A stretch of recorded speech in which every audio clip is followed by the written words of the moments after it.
Les noves tecnologies s'han conquerit fins i tot els més menuts amb els videojocs o les tabletes electròniques i amenacen seriosament amb desterrar altres jocs tradicionals que sempre han ocupat un espai fonamental en el desenvolupament dels menuts.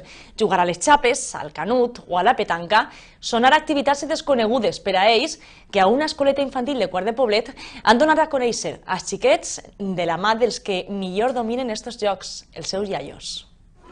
Divertir els més menuts de la casa conservant així la cultura del joc al carrer. Això és el que fan estos iaios, ensenyar els jocs més tradicionals.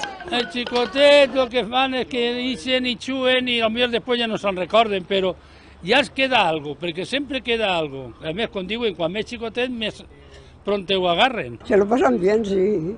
No pueden hacer muchas cosas porque son pequeñitos, pero sí.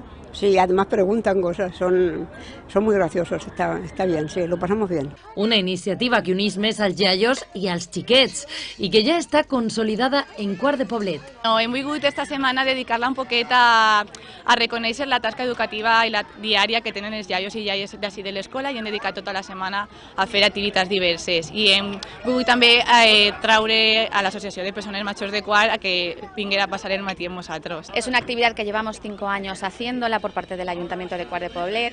Participamos en colegios, en la escuela de Estiu, en la escuela de Pascua también, y es un programa que se llama Quart a l'Escola. Es una actividad intergeneracional, los mayores aportan y los niños aprenden. La petanca, les birles, el canut, els pots, la tella, amort i pam, la comba i molts més jocs han sigut els protagonistes en esta escoleta, on els més xicotets han disfrutat de la tradició i de la companyia dels iaios voluntaris de la localitat.